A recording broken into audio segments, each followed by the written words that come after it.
Айтып жатат: "Аллазина аману ва лам ялбису иманахум бизулмин улаика лахумул амну ва хум мухтадун." Ан'ам сүресінің 82 аятында Аллах Таала айтады: Аллах Таалага иман келтиришип, ошол имандарыны зулумдук менен аралаштырбагандар үчүн, алар үчүн тынчтык жана хидаят туура жол бар деди. Бул биринчи таухиддин фазилеттеринен. Эми бул жерде иман келтирүү дегенде алымдар айтат, бул мында максат Аллахты жалгыздагандар, таухидти орундоткондор, ошолор үчүн. Алладина ваххадуллаха, Аллахты жалгыздагандар үчүн жана ошол Аллахты жалгыздаганда таухидине эч кандай ширкти аралаштырбагандар үчүн. Бул аятты пайгамбарыбыз саллаллаху алейхи ва саллям өзү тафсирлеген. Сахих хадисте келет: ушул аят түшкөндө сахабаларга оор болду. Сахабалар айтышты: айюна лам язлим нафсаху. Аллахка иман келтирип, өздөрүнүн нафсыларына зулумдук кылбагандар, ошол имандарыны зулумдук менен аралаштырбагандар, алар үчүн тынчтык жана хидаят болот дегенде сахабалар айтты: баарыбыз күнөө көрөбүз. Зулум деген максат алар күнөөнү түшүнүштү. Баарыбыз күнөө кылабыз. Бул кыйын го деди. Ошондо пайгамбар саллаллаху алейхи ва саллям айтты: силер ойлогон зулумдук эмес бул деди. Зулумдуктан максат бул ширк деди. Силер Аллах Тааланын ушул сөзүн уккан жоксуңарбы? Инна ширка ла зулмун азим. Албетте бул ширк деген өтө чоң зулумдук деди. Өтө чоң зулумдук. Эми бул аятта бир нече пайдалар бар. Биринчиден, Аллахты жалгыздагандар үчүн. Жалгыз Аллах Таала жаратуучу, жалгыз Аллах Таала аламдардын башкаруучусу. Жакшылык дагы, жамандык дагы, пайда дагы, зыян дагы бардык нерсе Аллахтын колунда. Бул аламда болуп жаткан иштердин бардыгы Аллахтын тагдыры менен гана болот деп иман келтирип, жалгыз Аллахка кулчулук кылып, бул жашоодо Аллахтын разылыгын көздөгөн абалда гана жашап, бир гана ибадаттын кандай гана түрү болбосун Аллах Таалага гана арнап, анын максаты ушу Аллахтын разылыгына жетүү гана болуп, ошондой абалда жашаган адам. Аллах Тааланын көркөм, кооз, ысым сыпаттарыны ой жүгүртүп, ошого амал кылып жашаган адам үчүн кандай сыйлык бар? Андай адамдар үчүн биринчиден амандык дейт, саламаттык, коркунуч жок, эч кандай коркунуч жок. Алымдар айтат, бул амандык бул дүйнөдө дагы, акыретте дагы дейт. Бул дүйнөдө кандай? Бул дүйнөдө ар кандай адашып кетүүдөн, жаман жолдорго кирип кетүүдөн сактык, амандык бар. Жана акыретте болсо тозокко кирүүдөн, Аллахтын азабына дуушар болуудан амандык, сактык бар. Чынында кимде-ким таухиди орундолгон болсо жүрөгүндө, жалгыз Аллахка таяна турган болсо, Аллахка тоокел кыла турган болсо, келечегинде дагы бардык нерсесинде Аллахка тоокел кылып, жалгыз Аллахтын разылыгын көздөгөн адам үчүн ал чынында жүрөгүндө тынчтык болот. Тынчтык деген максат эмне? Эң негизгиси жүрөктүн тынчтыгы. Ал кандай абалда жашабасын, кандай шартта жашабасын, анын үмүтү бир гана Аллахтын разылыгы болгон адам, кайсы жерде кандай кыйынчылыкта болбосун, кандай жерде жашабасын, ал эмне? Жүрөгүндө тынчтык болот. Эми ушул таухиди жок адамдар, Аллах Тааладан үмүтү жок адамдар, Аллах Тааладан жакшылык үмүт кылбаган адамдар, Аллахты жалгыздабагандар, Аллах Таалага сыйынбагандар, жүрөгүндө ушундай кысык болот, коркунуч болот. Ар дайым карасаңыздар, Аллахка ибадат кылбаган адамдар депрессияга түшөт. Ар дайым жүрөгүндө кысык бар.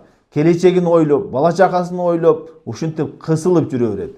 Ал канчалык чоң хан сарайда жашаса дагы, канчалык жакшы жашоо шартында жашаса дагы, жүрөгүндө ушундай кысылык боло берет.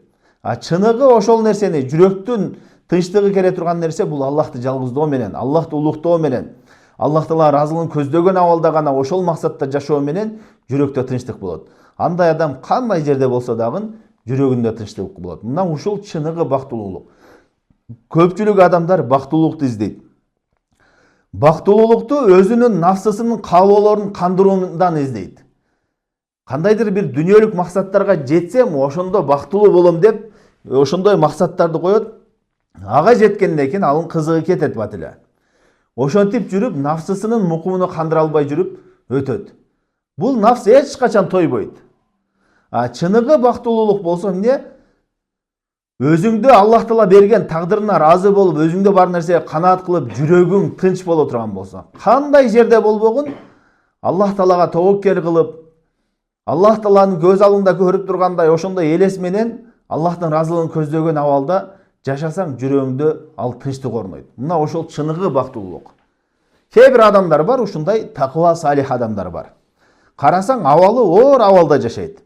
Бирок ошончалык ар дайым көңүлү манай ачык, көңүлү ачык, ушундай бактылуу жүрөт. Кээ бир адамдар бар, бүт бар жоо бар, бирок ар дайым наразы, Не жүрөгүндө тынчтык жок.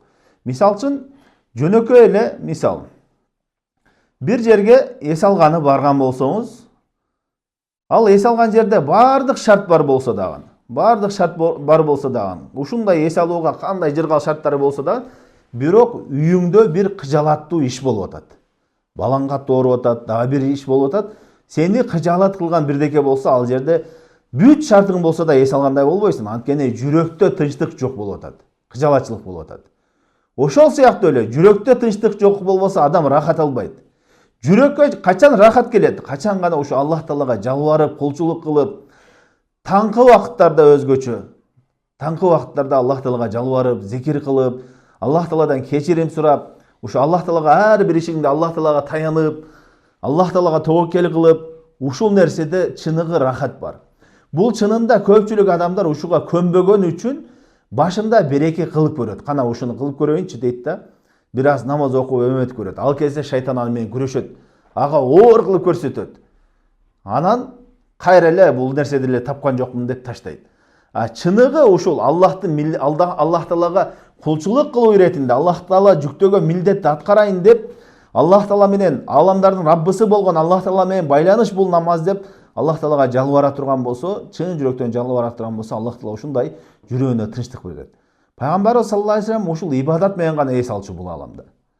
Пайгамбарыбыз саллаллаху алейхи вассалам айтчу, намаз бул менин көзүмдүн карегиндей болду дейт. Билал разыяллаху анху айтчу азанчысына, "Арихна я Билал бис-сала", бизди намаз менен эс алдыргын деп.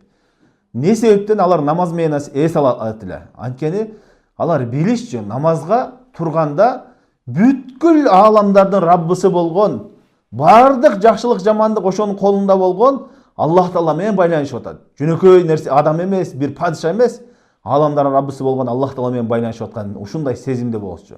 Ошон үчүн алар намазында, ибадатында эс алышчу да, Демек, ушул Аллах Таалага таянган адам, Аллах Таалага тобоккел кылган адам, Аллах Таалага жалбарган адам ар дайым жүрөгүндө тынчтык болот. Мына ошол убада бул Аллах Тааланын убадасы.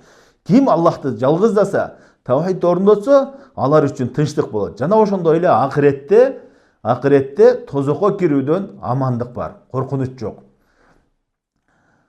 Андан кийин хидаят болот деди. Хидаят деген туура жолго баштайт. Аллах Таала ар кандай жолдорго адашып кеткен жолдорго кирүүсүнөн сактайт. Ким тавхидти жүрөгүндө орындоткон болсо. Аллах Тааланы улуктаган болсо, Аллах Таалага тобоккел кылса, жалгыз Аллахка кулчулук кыла турган болсо, Аллах Тааланы туура эмес жолдордон сактайт.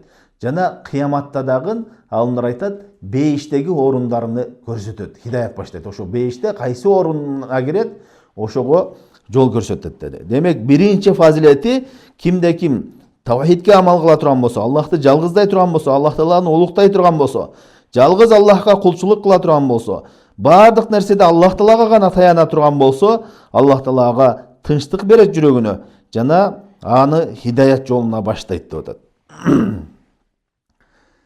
Эми ушул алымдар айтат, тавхид ээлери эки түрдүү болот. Биринчиси тавхидти ушу толук амал кылгандар. Тагыраак айтканда, жалгыз Аллах Таалага кулчулук кылып, бирок ошол эле учурда милдеттүү болгон фарыздарды аткарып, арам болгон нерселерден тыйылгандар. Ким канчалык деңгээлде ошону аткарган болсо, ошончолук деңгээлде ага жүрөгүнө тынчтык болот жана ошончолук деңгээлде ал туура жолго хидаятка келет. Экинчиси болсо, ошону менен бирге сүннөттөрдү да аткарып, макрух амалдарды да таштаган. Бул эң жогорку деңгээлде. Бул нерседе адамдар айырмаланат. Демек, алымдар айтат, Ким таухидти канчалык амал кылган болсо, канчалык деңгээлде амал кылган болсо таухидке, ошончолук деңгээлде ага тынчтык болот жана хидаят, туура жол болот. Канчалык деңгээлде күнөөкөр болуп, алсыраган сайын ошончолук деңгээлде жүрөгүндө тынчтыгы азаят жана ошондой эле ал хидаят жолунан дагы ошончолук алыстайт.